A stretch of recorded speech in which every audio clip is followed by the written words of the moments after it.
Hey guys, just working on a few things today. I'm trying to sort out the convertible top, and the length of that strap I think is just a little bit too short. So we've got a new webbing kit over here.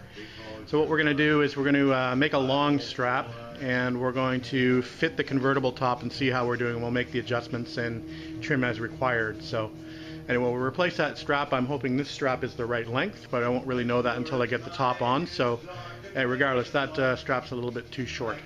So we'll replace that one straight away. Okay guys, top's on. It went on not too bad considering it's been sitting in the basement for the last almost 5 years. So it needs to stretch a little bit. There's a few snaps I can't quite get done. I mean, it'll snap once it's stretched a little bit, but for the most part I've got everything snapped up. This was a bitch at the front corner, but finally got that to snap up, so that looks good. Top's in good shape, which I'm happy about. This is from the parts car, and the parts car was a concourse car, so I got a lot of good parts off that car before it was in the accident. So everything looks good here. It's a pretty good fit here. Most of the snaps done up here. I've got this one to pull down on this stud, but other than that they all snapped on the back okay. So the windows are in pretty good shape. I could probably give them a good polish. I've got some Novus plastic polish, so we'll do that at some point in time, but I just wanted to get it up and check the strap on the bows, or on the hood sticks as you call them, and make sure that straps were in the right place. So they actually look pretty good, nice and tight, so that's a good thing. So anyway, we'll move on to, we'll leave the top up for a while, let it, like I said, let it stretch. I probably should have put it out in the grass and in the sun to heat it up a little bit before I tried to put it on, but I just wanted to see what I could do.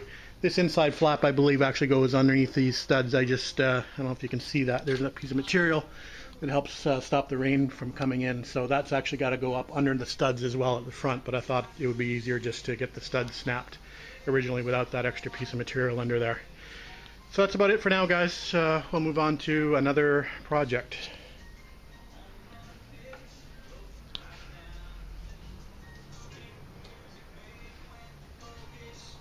Yeah, I like it.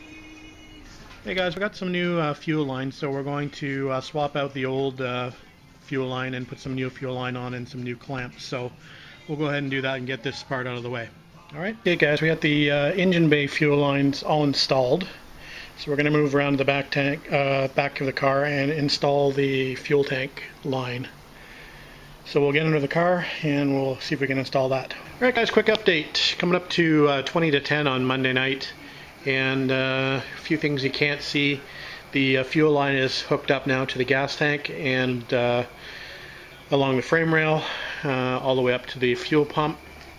We've got the fuel pump now hooked up. You probably can't see that. Hang on for a sec. So we've got the fuel pump now hooked up with a shut-off as well. You probably still can't see that, but anyway, there's a shut-off I put in, inline shut-off. And then that is now hooked up over to the carbs, and we've got the clear sight filter there going into the carbs. That's hooked up, and that's hooked up the line from the front carb to the rear carbs hooked up. So fuel lines are done, so we've crossed that off the list. Obviously the top is installed, still waiting for it to stretch a little bit. There's one snap I can't snap up, so hopefully we'll just leave that sit for a bit and see if we can snap this at some point. That's the one that's being a problem.